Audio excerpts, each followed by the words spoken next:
নিজেই নিজের জন্য স্বেচ্ছাসেবক হয়ে যাই, শান্তভাবে আমাদের হযরত উলামায়ে কেরামের বয়ান সৌন্দর্য মণ্ডিত করার লক্ষ্যে মাহফিলের ময়দানে আমরা চুপচাপ বসে পড়ি।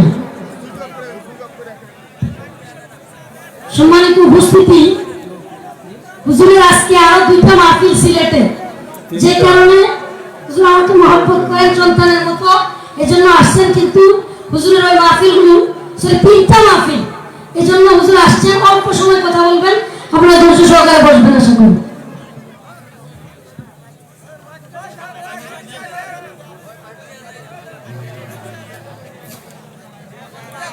السلام عليكم ورحمة الله وبركاته.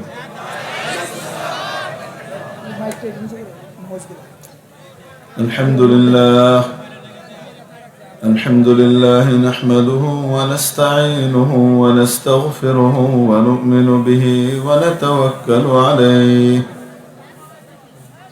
ونعوذ بالله من شرور أنفسنا ومن سيئات أعمالنا من يهده الله فلا مضل له ومن يضلل فلا هادي له ونشهد أن لا إله إلا الله وحده لا شريك له ونشهد أن سيدنا وسندنا ومولانا محمدا عبده ورسوله أما بعد فأعوذ بالله من الشيطان الرجيم بسم الله الرحمن الرحيم ولا ينفعكم نصحي إن أردت أن أنصح لكم إن كان الله يريد أن يغويكم وربكم وإليه ترجعون صدق الله مولانا العظيم.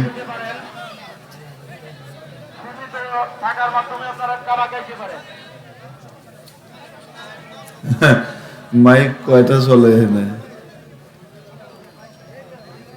মেলা জমাইছে, মেলায় মাইকে এলাকায় খানা খাওয়ানোর জায়গা আছে, খানা খাওয়া যান।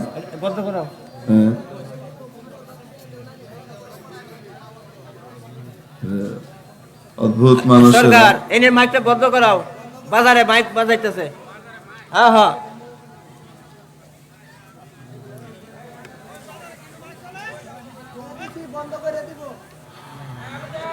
আজকের এই ঐতিহাসিক মহাসম্মেলনের সম্মানিত সভাপতি মহোদয়, উপস্থিত উম্মতের মাথার মুকুট, ওয়াজিবুল ইহতারাম হাদারাতে উলামায়ে কেরাম, ভবিষ্যৎ ওয়ারাসাতুল আম্বিয়া, আজিজ তালাবা, সর্বস্তরের ধর্মপ্রাণ ধর্মভীরু তাওহীদি জনতা,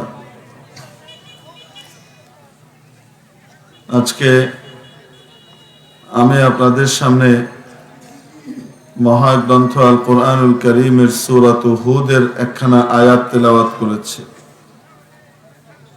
এই আয়াতের সার সংক্ষেপ হলো চোরে না শোনে ধর্মের কাহিনী। এই আয়াতের খোলাসা হলো চোরে না শোনে ধর্মের কাহিনী। এটি প্রবাদ আমাদের বাংলায় রয়েছে। এই প্রবাদ এই আয়াত দ্বারা সমর্থিত। হযরত নূহ আলা নবিয়িনা ওয়া আলাইহিস সালাতু ওয়াত তাসলিম যখন তার উম্মতকে দাওয়াত দেওয়া শুরু করলেন, তো দাওয়াতের মধ্যে মিঠা কথাও আছে, তেতো কথাও আছে। নবীর দাওয়াত সকলের কাছে প্রিয় পাত্র হয় তা নয়, কারো কাছে প্রিয় হয়, কারো কাছে অপ্রিয় হয়। যাদের কাছে অপ্রিয় হয় তারাও আবার দুই ভাগে বিভক্ত। এক ভাগের কপাল ভালো, আরেক ভাগের ভাগ্য মন্দ। যাদের কপাল ভালো হয়, চাঁদ কপালে মানুষদের কাছে এই অপ্রিয় কথাগুলাই কষ্ট করে সহ্য করে নেয়ার মাধ্যমে একসময় প্রিয় বাণীতে পরিণত হয় এবং তাদের আত্মিক মানসিক অন্যান্য রোগগুলা দূর হয়ে যায়, তারা সুস্থ হয়ে যায়।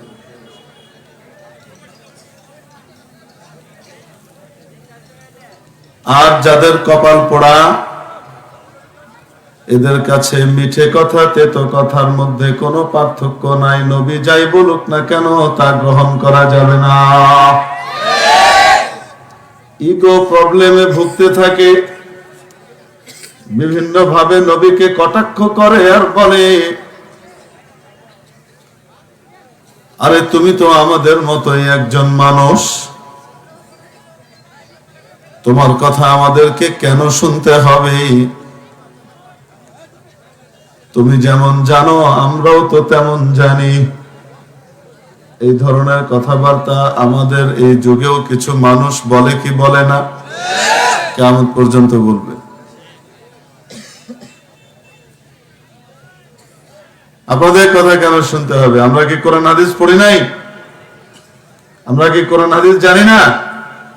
আমাদের কাছে বাংলা বুখারী আছে, বাংলা মুসলিম আছে, আমাদের কাছে এ আছে সে আছে, কত কিছু আছে।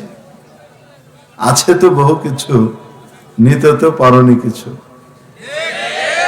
বহু কিছুই আছে। শুধু কিতাবের মাধ্যমে, শুধু গ্রন্থের মাধ্যমে, শুধু ইন্টারনেট বা ইত্যাদির মাধ্যমে যদি নাকি ঈমান অর্জিত হয়ে যেত, জ্ঞান অর্জিত হয়ে যেত, তাহলে রব্বুল আলামিন সূরাতুল ফাতিহা, যেটি দৈনিক কমপক্ষে 17 বার আমাদেরকে তিলাওয়াত করা লাগে, হয় সরাসরি নয়তো ইমামের পেছনে, ইমামের মাধ্যমে, ঠিক কি ঠিক না? এই সূরা ফাতিহার মধ্যে প্রথম 3 আয়াত শুধুমাত্র আল্লাহ রাব্বুল আলামিনের জন্য, মাঝখানের আয়াতটি আল্লাহ এবং বান্দার মাঝখানে ভাগাভাগি। আল্লাহ তাআলা বলেন, ইয়াকা নাবুদু ওয়া ইয়াকা নাস্তাঈন। বান্দা যখন এই কথা বলে আমি তার উত্তরে বলি, হাযা বাইনি ওয়া বাইনা আবদি, এটি আমি এবং আমার বান্দার মধ্যে 50-50। আমার জন্য হবে বান্দার ইবাদত, বান্দার জন্য হবে আমার নুসরাত, বান্দার জন্য হবে আমার সাহায্য আর নুসরাত। এটা আমার আর আমার বান্দার মধ্যে ভাগাভাগি। প্রথম 3 আয়াত শুধু আল্লাহ, আল্লাহ তাআলার প্রশংসা, গুণকীর্তন, মহিমার গান গাওয়া হয়েছে। মাঝখানেরটি ভাগাভাগি, শেষ 3 আয়াত শুধু বান্দার। আর সেই শেষ 3 আয়াতের মধ্যে কি বলা হয়েছে? আয় আল্লাহ, এটা একটা দোয়া আসলে। আয় আল্লাহ, আমাদেরকে সত্য, সঠিক, সরল পথ সিরাতে মুস্তাকিম প্রদর্শন করুন।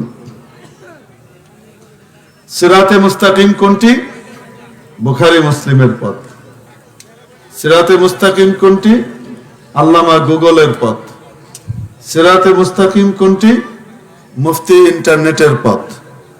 সিরাতে মুস্তাকিম কোনটি? হ্যাঁ বলেন না কেন? শেখ ইউটিউবের পথ।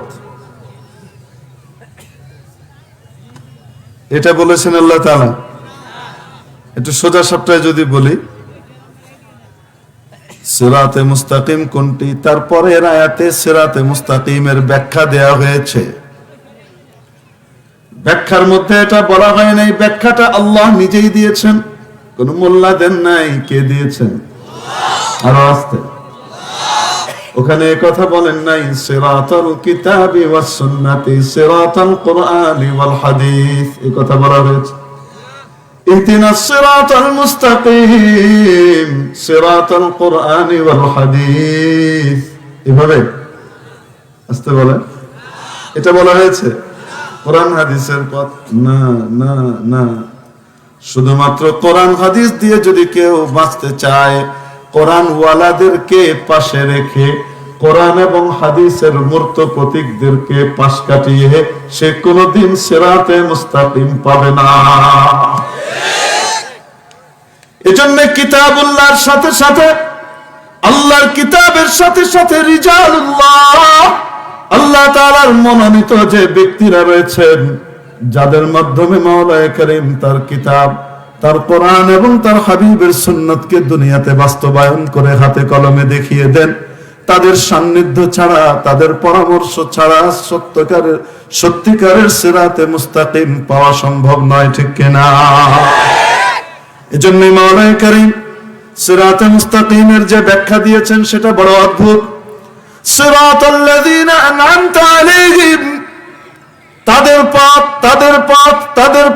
যাদের উপর আপনার করুণা বর্ষিত হয়েছে, যাদের উপরে আপনি করুণা করেছেন, দয়া করেছেন, তারা কারা?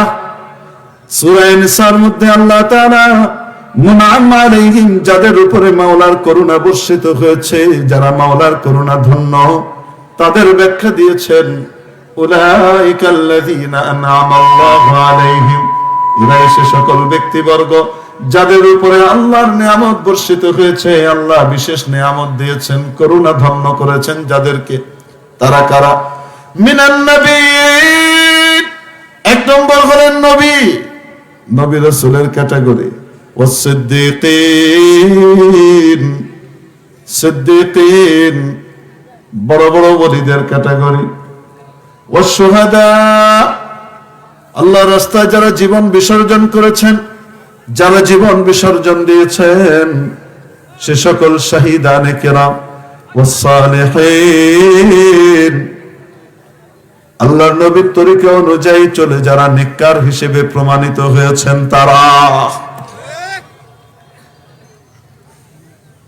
তাহলে এই চার পদের লোকের পথের অনুসরণ করার জন্য আল্লাহ আদেশ করেছেন। কে আদেশ করেছেন? আল্লাহ শুধু আদেশ করেছেন তাই নয়, বরং বলেছেন, বান্দারে আমার কাছে এইভাবে প্রার্থনা কর, আমার কাছে এইভাবে চা। যাদের উপরে আমি আল্লাহ করুণা বর্ষণ করেছি, তাদের পথের উপরেও যেন তোকে আমি টিকিয়ে দেই। ইহদিনাস সিরাতাল মুস্তাকিম, আমাদেরকে সিরাতে মুস্তাকিম প্রদর্শন করুন। সিরাতাল্লাযীনা আন'আমতা আলাইহিম, তাদের পথ যাদের উপরে আপনার করুণা হয়েছে, নবী, সিদ্দিক, শহীদ এবং সালেহ নেককারদের পথ। বর্তমান যুগে নবীরা আছেন? আরো আসতে বলেন, নবীরা আছেন? নবীরা আছেন? নাই। নবী যখন থাকবে না, তার পরবর্তী তিন ক্যাটাগরি আছে না? নবী যখন না থাকেন তখন নবীর ওয়ারিসরা আছেন তার জায়গাতে। আল উলামা ওয়ারাসাতুল আম্বিয়া, নবীজি বলে গিয়েছেন আলেমগণ নবীদের ওয়ারিস, নবীগণের ওয়ারিস। নবীরা দুনিয়াতে টাকা পয়সা, ধন সম্পদ, ধন দৌলত, বিত্ত বৈভব, সোনা দানা ইত্যাদি তাদের উত্তরাধিকার সূত্রে রেখে যান না, তারা রেখে যান আসমানি ইলম। সেই ইলমের ধারক বাহক হলেন আলেম ওলামা। কারা? আরো আসতে কারা? কারা? তাহলে আলেম ওলামার পথ অনুসরণ করার জন্য আদেশ দিয়েছেন কে? সিরাতে মুস্তাকিম কোন পথ? আলেম ওলামার পথ। নকল না আসল? আসল আলেম ওলামার পথ। কোন আলেম ওলামার পথ? আসল আলেম ওলামার পথ। আসল আলেম ওলামা কারা? আসল আলেম ওলামা কারা? যারা নবীদের পদাঙ্ক অনুসরণ করে। নবীরা উম্মতের কাছে মিষ্টি কথাও বলতেন, তেতো কথাও বলতেন, কঠিন কথাও বলতেন, নরম কথাও, সহজ কথাটাও বলতেন। কঠিন কথাকে নরম করে বলতেন না, কঠিন কথা কঠিন করেই বলতেন। হ্যাঁ, কিভাবে বলতেন বলবো? হযরত নূহ আলাইহিস সালাম বলেন, ইন্নী ওয়ালাকিন্নী আরাকুম কওমান তাজহালুন। যখন নবীর বিরুদ্ধে অবস্থান নিল, নবীকে আটকানোর জন্য চেষ্টা করলো, নবীর জন্য প্রতিবন্ধকতা তৈরি করলো, না নূহ তুমি সব জায়গায় বয়ান করতে পারবা না, তোমার বয়ানের ব্যাপারে নিষেধাজ্ঞা আছে। নূহ তোমার জন্য সব জায়গায় কথা বলার অনুমতি নাই। কেন? তোমার ইচ্ছে হলো যে তুমি আমাদের মতো সাধারণ মানুষ, কিন্তু তুমি চাও যে সকলের উপর একটা বিশেষ মর্যাদা লাভ করবে। আমরা হলাম সমাজের পুঁজিপতি, টাকা পয়সার মালিক, ধন দৌলতের অধিকারী। আমরা সমাজের নেতৃত্ব কর্তৃত্বের অধিকারী। আমাদের কর্তৃত্ব খর্ব হবে আর তোমার কর্তৃত্ব প্রতিষ্ঠিত হবে, এটা হতে দেওয়া যাবে না। কোথায় আছে? কোরআনে আছে। এই কথাগুলো কোথায় আছে বলবো? শুনবেন? وَلَقَدْ أَرْسَلْنَا نُوحًا إِلَى قَوْمِهِ إِنِّي لَكُمْ نَذِيرٌ مُبِينٌ। আমি নূহকে পাঠালাম তার জাতির কাছে, এবং নূহ এসে বললেন, আমার আদেশেই জানালেন যে আমি তোমাদের জন্য সুস্পষ্ট সতর্ককারী। আমি তোমাদের ব্যাপারে জাহান্নাম থেকে বাঁচানোর জন্য যত প্রকারের সতর্কবাণী জারি করা লাগে সেগুলো আমি করবই। সুদ খেলে জাহান্নামে যাওয়া লাগবে, ঘুষ খেলে জাহান্নামে যাওয়া লাগবে, দুর্নীতি করলে জাহান্নামের ইন্ধন হওয়া লাগবে, জিনা ব্যভিচার করলে জাহান্নামের কীট হওয়া লাগবে, অন্যায় অপরাধ করলে, জুলুম নির্যাতন করলে কিয়ামতের দিন নিজের আমল অন্যকে দিয়ে দেওয়া লাগবে। তুমি পথের ফকির হয়ে যাবে, তোমার অনেক নামাজ, অনেক রোজা, অনেক হজ, অনেক যাকাত, কিন্তু অন্যের উপরে জুলুম করেছো, নিপীড়ন করেছো, সত্য প্রতিষ্ঠায় বাধা দিয়েছো, সর্বোপরি যা কিছু করেছো, এই জন্য তোমার আমলগুলো তাকে দিয়ে দেওয়া লাগবে। আমার কথা না নবীর কথা? সময় অতি অল্প, আমার সময়ই নেই। আমার 11টা এখান থেকে রওনা হয়ে যাওয়ার কথা, কারণ সিলেটে মাগরিবের পরে আমার হাজিরি দিতে হবে। আমাকে সবাই না করেছে, যায়েন না, এভাবে পাতাইলে গিয়ে আপনি পারবেন না, কষ্ট হবে। এখন কয়টা বাজে? বলা হয় 15 মিনিট লাগবে থেকে, 1.5 ঘন্টা লাগে। 1 ঘন্টা রাস্তার হিসাব দেওয়া হয় কয় মিনিট? 15 মিনিট। আমরা কি তা করতাম?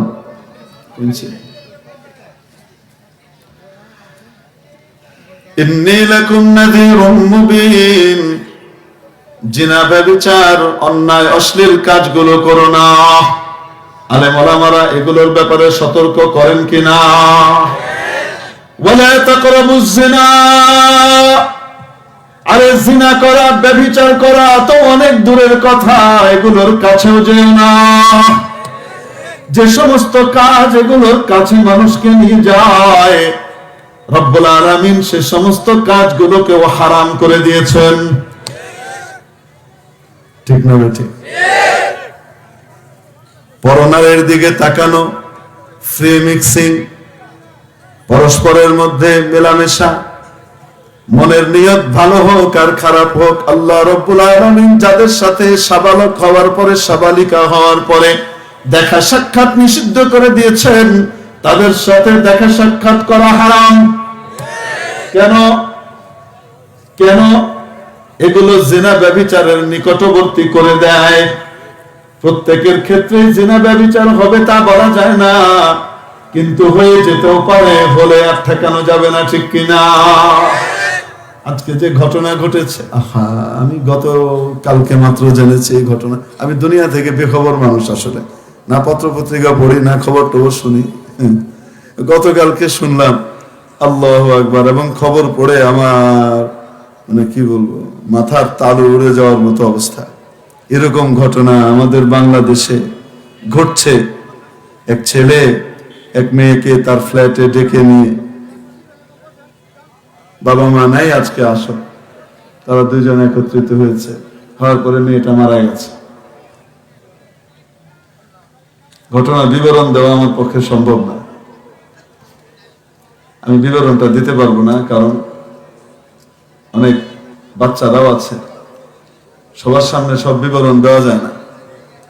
এক কথায়, বিদেশ থেকে আনা, আমদানি করা এক ধরনের পুরুষ বানানো হয়েছে, পুরুষ আমদানি করা হয়েছে, মেশিন পুরুষ এক টাইপের। ওই মেয়েটার সাথে ছেলেটার আকাম করা আল্লাহ মাফ করে, ওই মেশিন পুরুষটাকে দিয়ে তার সাথে এই কাজ করিয়েছে। সবকিছু ছেড়ে টেড়ে শেষ, ভয়ঙ্কর রক্তক্ষরণ হয়েছে। ওই অবস্থায় মেডিকেলে নিতে নিতে মরে গেছে। তো আমার বাংলাদেশে এই ধরনের জিনিস আসলো কিভাবে? ওই সমস্ত শিক্ষকদের কারণে, যে সমস্ত শিক্ষকরা কথা বলেছে, এক্সপোজ ইউ, তুমি নিজেকে প্রকাশ করো, তোমরা পরস্পরের ফ্রি মিক্সিং করো, মেলামেশা করো, উগ্রবাদীদের কথা শুনো না, ন্যারো মাইন্ডেড সংকীর্ণ মনা হুজুরদের কথা শুনো না, তুমি নিজেকে বিকশিত করো। দুজনে একা একা থাকলে অসুবিধা কি? এদেশে বাল্য বিবাহ নিষেধ, কিন্তু বাল্য প্রেমকে বৈধতা দেওয়া আছে। এদেশে বাল্য বিবাহকে নিষিদ্ধ করা হয়, কিন্তু বাল্য প্রেমকে নিষিদ্ধ করা হয় নাই। আজকে যারা বাল্য বিবাহের বিরুদ্ধে অবস্থান নেয়, অথচ বাল্য প্রেমের অবাধ অনুমতি প্রদান করে, তাদেরকে আজকে এই খুন, এই ধর্ষণের মোকাবেলায় আদালতের কাজ করে দাঁড় করানো উচিত।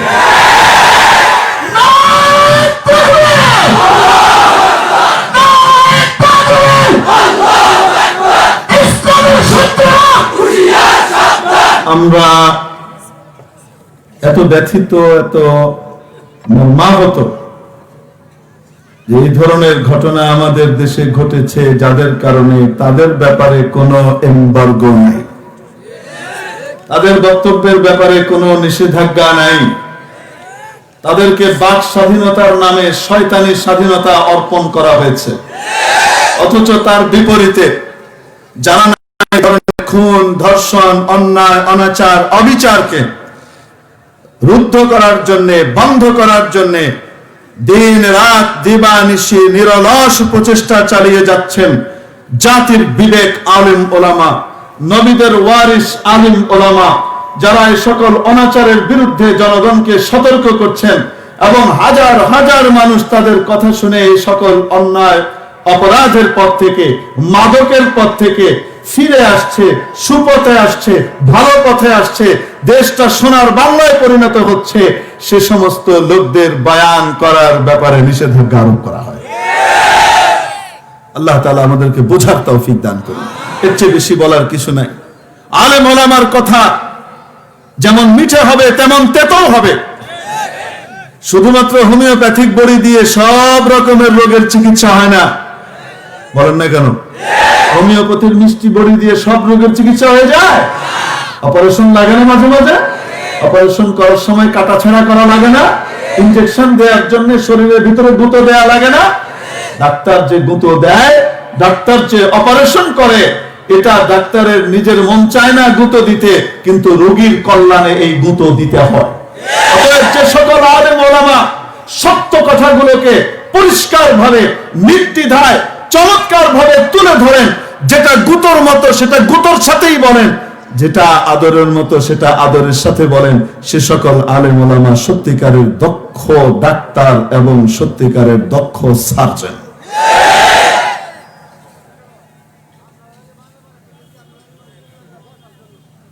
তাদেরকে সমাজে উন্মুক্ত ভাবে, অবাধে দ্বীন ইসলামের কথাগুলো বলার সুযোগ দিলে দেশ জাতির কল্যাণ হবে, আর তাদেরকে বাধা দিলে দেশ জাতির ধ্বংস আর অকল্যাণ ত্বরান্বিত হবে। মেরে মুহতারাম দোস্ত, আজিজ ও বুজুর্গ, আজকে শুনে বড় অবাক হলাম। এই যুগের ইসলামী রেনেসার মহানায়ক, নায়েবে নবীদের মাথার মুকুট, লক্ষ আলিমের উস্তাদ আল্লামা শেখ জুনায়েদ বাবুনগরী দামত বারাকাতুহুমকে বয়ান করতে দেয়া হয় না। আয় আল্লাহ, আমার এই অবুঝ প্রশাসনকে তুমি সহি বুঝ দান করো, তাদেরকে বোঝার তৌফিক দাও। এরাই সত্যিকারের জাতির হিত কামনাকারী। আমি এখানে এসে জানতে পারলাম আল্লামা মামুনুল হক সাহেবকে আসতে দেওয়া হবে না। আল্লামা খালিদ সাইফুল্লাহ আইয়ুবী জিদা মাজদুমকে আসতে দেওয়া হবে না, আরো কাকে কাকে আসতে দেওয়া হবে না। তারা তো জাতির রাহবর, এনারা জাতিকে হক কথা সত্য কথাগুলা পৌঁছান, ঠিক কি ঠিক না? এজন্য যদি এই ধরনের সত্যিকার অর্থে উপর থেকে কোনো নিষেধাজ্ঞা থাকে, আমরা বলবো এই ধরনের নিষেধাজ্ঞা অতি দ্রুত প্রত্যাহার করে জাতির কাছে পরিষ্কারভাবে ক্ষমা চাওয়া উচিত। না হলে আজ না হলেও দুনিয়াতে না হলেও মালিক ইয়াউমিদ্দিন লিমানিল মুলকুল ইয়াউম লিল্লাহিল ওয়াহিদিল কাহ্হার, কাহ্হার খোদাবন্দের সামনে কিয়ামতের দিন অপরাধীর কাজ করায় দাঁড়াতে হবে। এই সকল খুন, হত্যা, ধর্ষণের অপরাধী আর সমর্থক হিসেবে।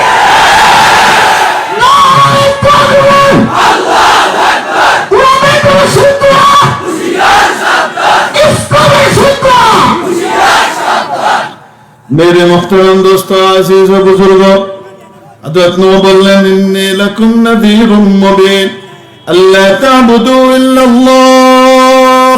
কথা মানতে হবে একমাত্র কার? কোন কোন সময় বলে আমাদেরকে উপর থেকে আদেশ আছে। ও আমার ভাই, একটা বারো চিন্তা করো না, ওই উপর তোমাকে বাঁচাতে পারবে না, উপরেরও উপর আছে।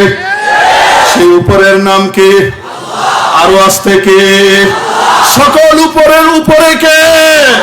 আল্লাহু আকবার, আল্লাহু আকবার, আল্লাহু আকবার। প্রত্যেক দিন প্রত্যেক আজানের মধ্যে কমপক্ষে 6 বার বলো, সামনে যা আছে সব ছোট, আল্লাহ বড়। পেছনে যা আছে সব ছোট, আল্লাহ বড়। ডানে যা আছে সব ছোট, আল্লাহ বড়।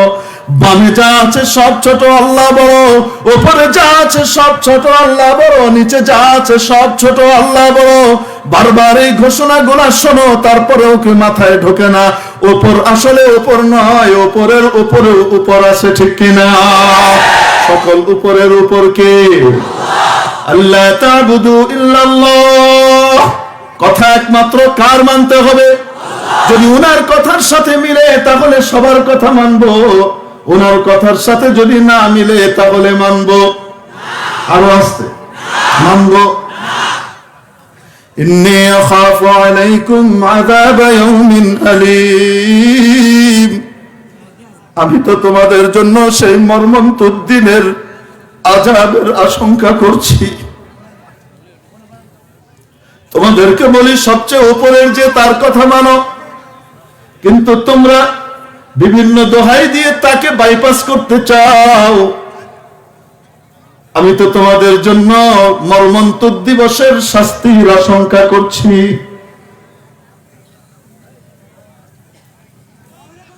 وقال الملأ الذين كفروا من قومه ما نراك إلا بشرا مثلنا। তার জাতির মধ্যে যারা কাফির ছিল, কাফিরদের মধ্যে যারা নেতৃবৃন্দ, অস্বীকারী নেতৃবৃন্দরা বলতে লাগলো, নূহকে যারা অস্বীকার করে সে সকল নেতৃবৃন্দ তাকে লক্ষ্য করে বলতে লাগলো, মা নারাকা ইল্লা বাশারাম মিসলানা। আমরা তো তোমাকে আমাদের মতোই মানুষ দেখি। সামনে গিয়ে বলছে, ওমা নারা লাকুম আলাইনা মিন ফাদল। তোমার বা তোমার অনুসারীদের আবার আমার উপরে আমাদের তুলনায় বেশি মর্যাদা হয়ে গেল কোত্থেকে? তোমরা আমরা সমান, ইকুয়াল। তোমার বিশেষ মর্যাদা হবে, তোমার কথা মানতে হবে কেন? আল্লাহু আকবার। অপর জায়গায় আবার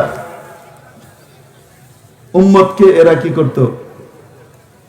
সুরসুরি দিত, উস্কানি দিত নবীর বিরুদ্ধে। কিসের বিরুদ্ধে? নবীর বিরুদ্ধে উস্কানি দিত। কি দিয়ে উস্কানি দিত?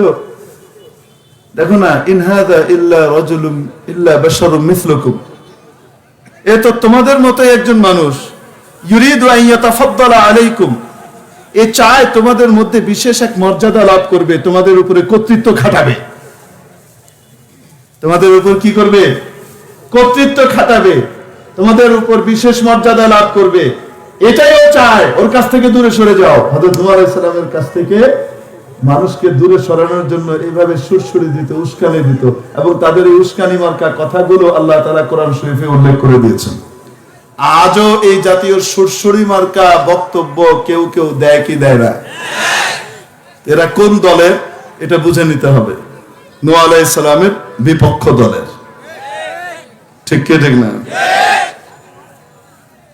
وَمَا نَرَى لَكُمْ عَلَيْنَا مِنْ فَضْلٍ بَلْ نَظُنُّكُمْ كَاذِبِينَ। হযরত নূহ আলাইহিস সালাম বলেন, قَالَ يَا قَوْمِ তোমরা যে আমাকে তোমাদের মতো সমান সমান একরকম মনে করছো তা কোনোদিন নয়। তোমাদের চোখ নাই, আমার চোখ আছে। আমাকে দেখার মতো আলো দেয়া হয়েছে, আমার হৃদয়ের চক্ষুকে উন্মোচিত করে দেয়া হয়েছে। আমি হালাল হারাম দেখতে পাই, জান্নাত জাহান্নাম দেখতে পাই। তোমাদেরকে আমি সঠিক পথ দেখাতে পারি, বিপদ থেকে মুক্ত করার জন্য চেষ্টা করতে পারি, আর তোমরা তা পারো না। তাহলে তোমরা আর আমার মাঝখানে পার্থক্য আছে না নাই? দেখতে একরকম হলেই মানুষ একরকম হয় না। দেখতে এক হলেই বলেন না কেন সব একরকম হয়? আপনাদের এখানে কিশোরগঞ্জ এলাকায় একজন বড় আলোচক ছিলেন হযরত আল্লামা আব্দুর রহমান জামি রহমতুল্লাহ আলাইহি। আমি ওনার বয়ান সরাসরি শুনিনি, তবে ওনার একটা উপমা একজনের মুখ থেকে শুনেছিলাম, আল্লামা জুনায়েদ আল হাবিবের মুখ থেকে। জিদা মজদু শোনাবো আপনাদেরকে। এক লোক সকাল বেলায় হাঁটতে গিয়েছে নদীর পাড়ে। হাঁটতে গিয়ে তার খুব খিদে লেগেছে। হাঁটতে হাঁটতে জগিং করতে শক্তি ব্যয় হয় না, খিদে লেগেছে। বাড়ি এসে খাবে, তো মনে মনে কামনা করছিস যদি রুটি টুটি কিছু পেতাম তাহলে খেতাম। রুটি কোথায় পাবে? এই নদীর পাড়ে তার রুটি পাওয়া যায় না। হঠাৎ দেখে আর মনে মনে খুশি হয়ে গেল যে যাক, আমার দোয়া মনে হয় কবুল হয়ে গেছে, ওলির খাতায় আমার নাম তো উঠেই গেছে মনে হয়। চাইলাম আর পাইলাম। সামনে দেখে একটা নান রুটি পড়ে আছে। কি পড়ে আছে? নান রুটি। নান রুটি দেখে সে নান রুটি খাওয়ার জন্য গেল। লোকটা পতিত বস্তু। এখন খেতে গিয়ে ওনার একটা অভিজ্ঞতা হয়েছে। সেই অভিজ্ঞতা উনি নিজ ভাষায় বলছেন। গাঙ্গের ফারো গেছিলাম, লুডি একটা দেখছিলাম। তর্জমা লাগবে আপনাদের? নেত্রকোনা মানুষের তর্জমা দরকার নেই। গাঙ্গের ফারো গেছিলাম, লুডি একটা, আদা দেহে নরম। হাতে দিয়ে দেখি রুটিটা শক্ত হয়ে যায়নি, বাসি না, তাজাই মনে হয়, নরম। মুহেদ্দা দেহি গরম, মুখে দিয়ে দেখি মাত্র ওভেন থেকে বের করে আনা হয়েছে, একদম তরতাজা, এখনো ঠান্ডা হয়নি। তারপরে বলছে থু আল্লাহ থু, কোন শুয়োরে হালা রাখছে রুটির লাহিন গু। তো দেখতে তো নান রুটি, আসলে কি নান রুটি? দেখতে এক হলেই কি জিনিস এক হয়? আরে বলে না কেন? এখানে টেবিলের উপরে এক গ্লাস 7 আপ রাখি, স্ট্র কালারের। মাউন্টেন ডিউ রাখেন, স্ট্র কালারের মাউন্টেন ডিউ, বুদবুদ উঠে। আর তার পাশেই মাত্র গ্লাস ভর্তি করে মুদ ভরে আনছে, পেশাব করে নিয়ে এসে রাখেন। একই রকমের রং, ওইটারও বুদবুদ উঠে, এটারও বুদবুদ উঠে। বলেন না কেন? দুইটা এক? দেখতে এক হলে কি এক? আল্লাহ আর নবীর কথা যারা মানে তাদের উদাহরণ 7 আপের মতো, আর যারা মানে না, অস্বীকার করে, তাদের অবস্থা দেখতে 7 আপের মতো হলেও আসলে মুতের মতো। বুঝাতে পারি নাই মনে হয়? একই মজলিস। এই যে বললাম না, চোরে না শুনে ধর্মের কাহিনী। হযরত নূহ আলাইহিস সালাম যখন নাকি এভাবে বুঝাতে থাকলেন, ওরা মানে না, মানে না, মানে না, মানে না, মানে না, মানবে কেমনে? তাদের পুরা মিডিয়া, এলাকার যত লোকজন আছে ক্ষমতাসীন, এরা সব টাকা পয়সা ব্যয় করে নূহের বিরুদ্ধে মানুষকে উস্কানি দাও, পয়সা দিয়ে লোক লাগায়। যাদেরকে লাগাইছে এরাই হলো মিডিয়া। মানুষের কাছে গিয়ে গিয়ে কথা পৌঁছায়, নূহের কথা শুনে এটা পাগল, এটা জাদুকর, ওর কথা শুনে না, ওর কথা শুনলে ওর কথার জাদুতে তুমি ফেঁসে যাবা। জুনায়েদ বাবুনগরের কথা শুনো না, কথার জাদুতে ফেঁসে যাবা। মামুনুল হকের কথা শুনো না, জাদুতে ফেঁসে যাবা।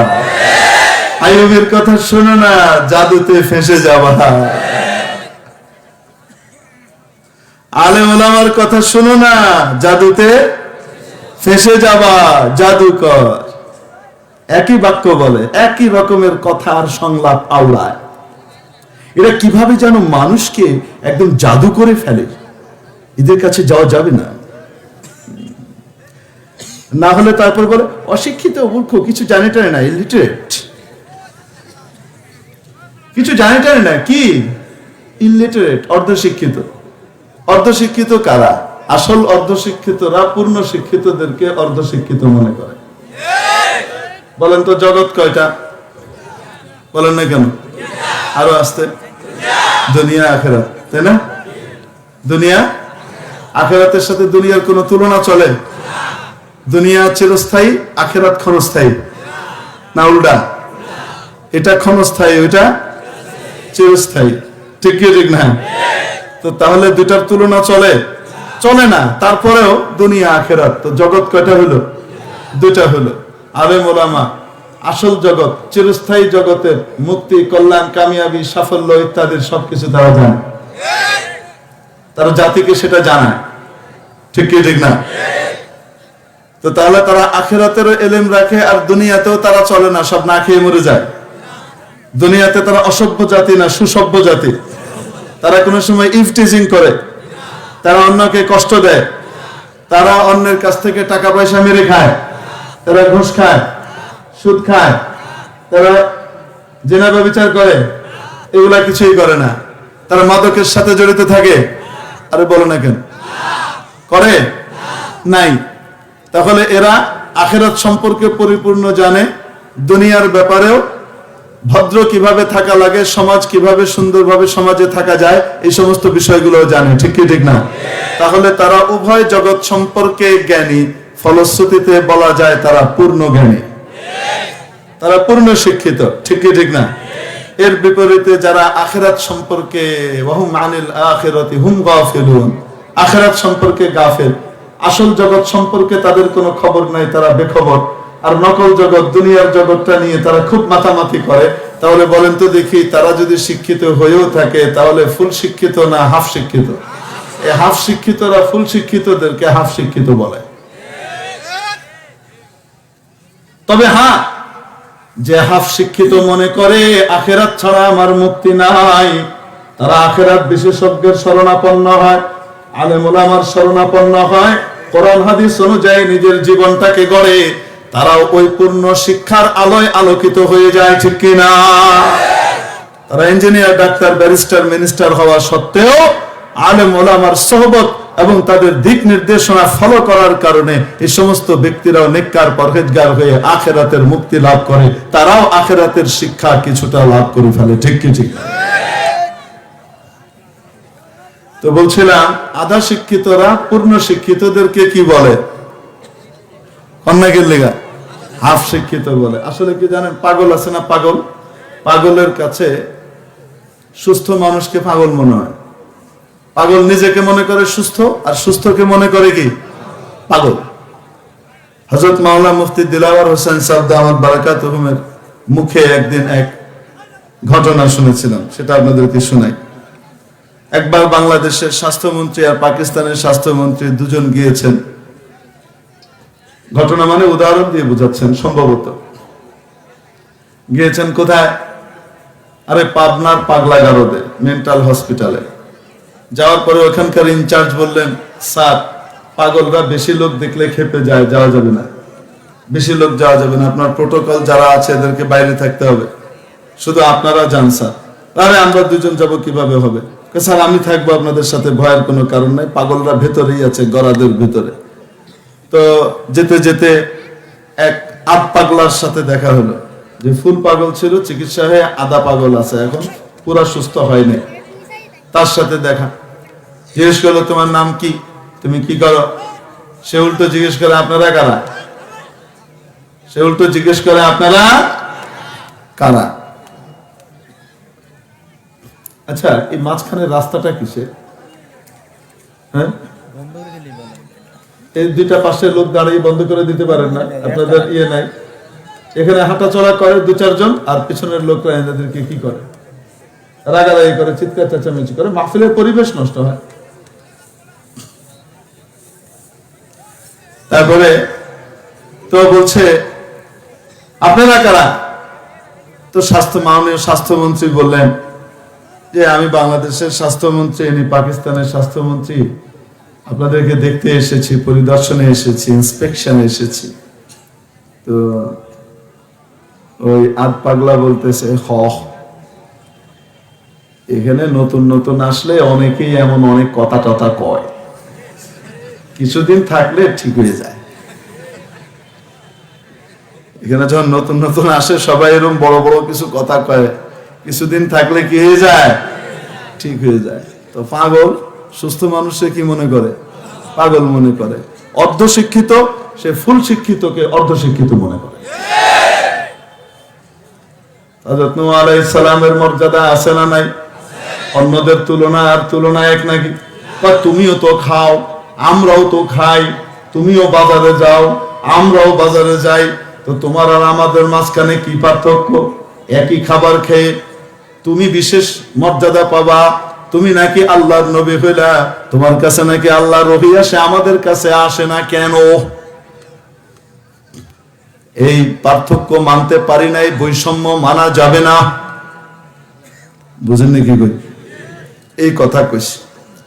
হযরত নূহ আলাইহিস সালামের এই উদাহরণ কিভাবে বুঝাবো আপনাদেরকে? একই জায়গা থেকে দেখবেন, একই মজলিসে, একই মাহফিলে মানুষ বসে, একই বক্তার মুখ থেকে কেউ তার জীবন পরিবর্তন করে জান্নাতের পথের প্রতীক হয়ে যায়, আর কেউ ওই জায়গা থেকে গু গোবর নিয়ে জাহান্নামের কীট হয়।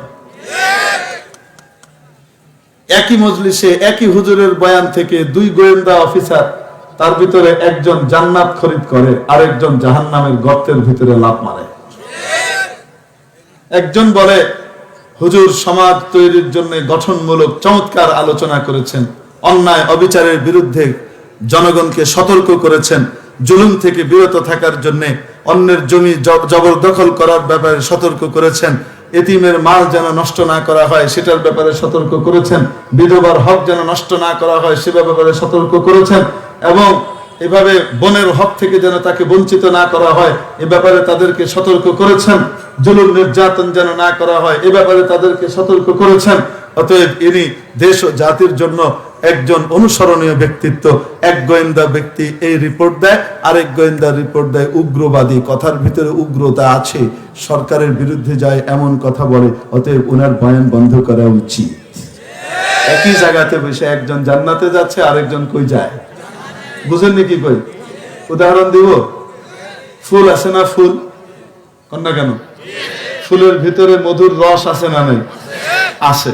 ওই একই ফুলের ভিতরে 2টা প্রাণী বসলো, দেখতে একই রকম, একটা দেখতে আবার অনেক সুন্দর, ডিজাইন অনেক বেশি, চকরমকর করা। একটার নাম মৌমাছি, আরেকটার নাম বলতা, যেটাকে আপনারা বলেন বল্লা, ভীমরুল। ছিলেন কি ছিলেন না? ভীমরুলের গায়ে কিন্তু বহু রকমের ডিজাইন থাকে, থাকে কি থাকে না? কত সুন্দর দেখতে, 2টা একই রকম। 2টা পতঙ্গ ওখানে গিয়ে বসে, একজন ওখান থেকে কি নেয়? ওখান থেকে সে বিষ নেয়, ওখান থেকে ওই রস খেয়ে সে সেখান থেকে বিষ তৈরি করে, ফুলের ওই রস থেকেই সে বিষ তৈরি করে। কারো গায়ে কামড় দিলে 20-50 দিনও ব্যথা যায় না, ঠিক কি? ওখান থেকে কষালো বিষ তৈরি করে, অসুস্থতার জিনিস তৈরি করে।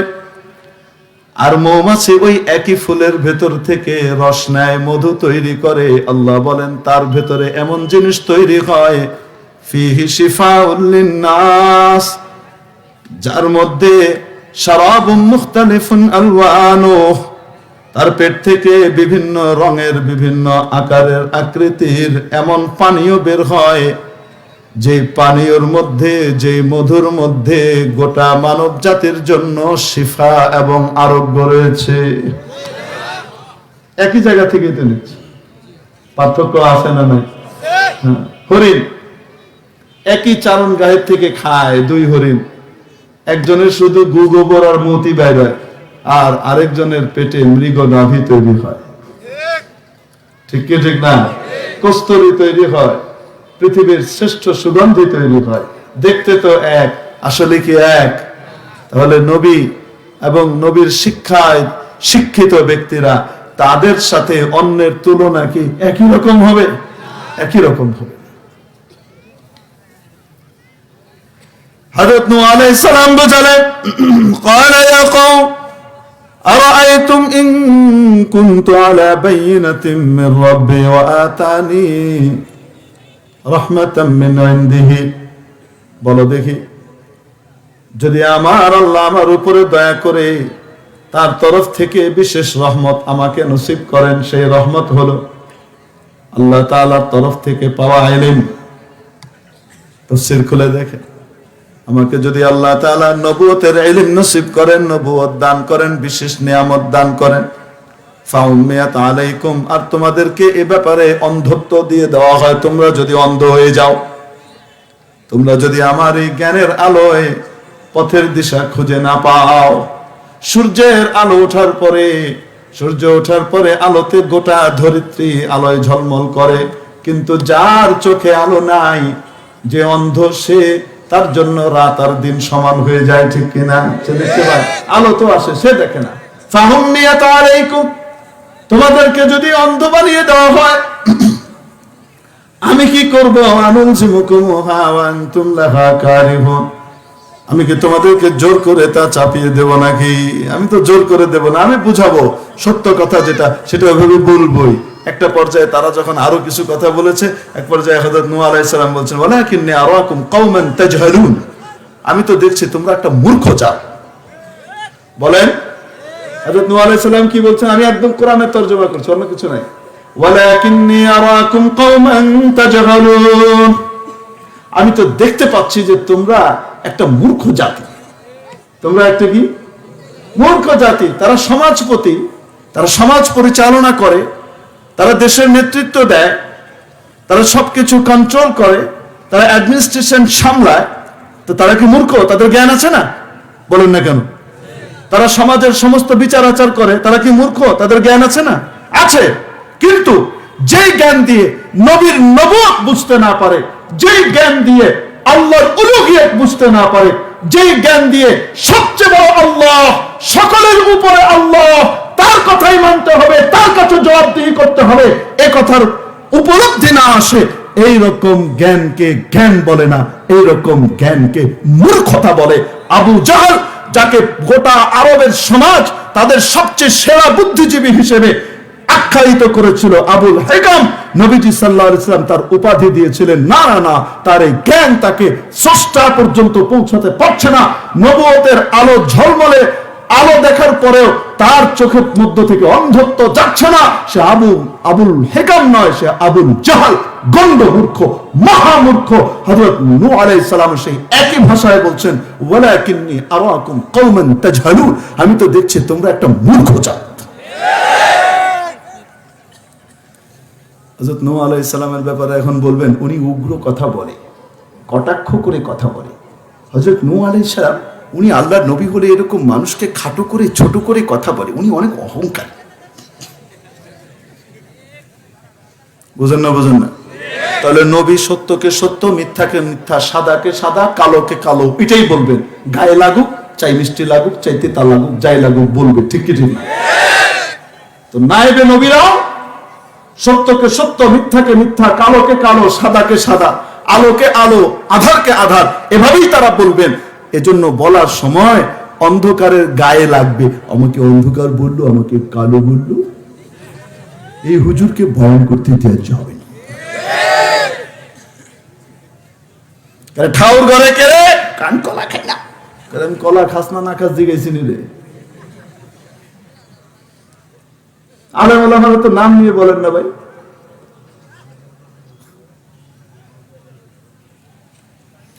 বুঝাইতে পারি নাই মনে হয়। তাহলে হক্কানি আলেমরা সবসময় মিঠা মিঠা কথা বলবে না তেতোটাও বলবে?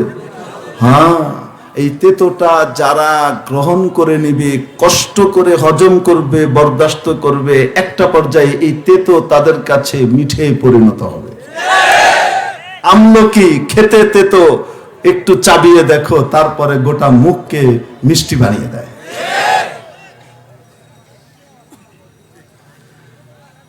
মেরে মুহতারাম দোস্ত আজিজও বলছিলাম, এজন্য আলেম ওলামারা যতই নসিহত করুক না কেন, যার কপালে হেদায়েত আছে সে হেদায়েত কবুল করে, যার কপালে হেদায়েত নাই তার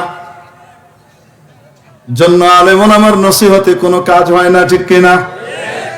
হযরত নূহ আলাইহিস সালাম শেষে গিয়ে একটা কথাই বললেন, ওয়ালা ইয়ানফাউকুম নুসহি ইন আরাদতু আন আনসাহা লাকুম।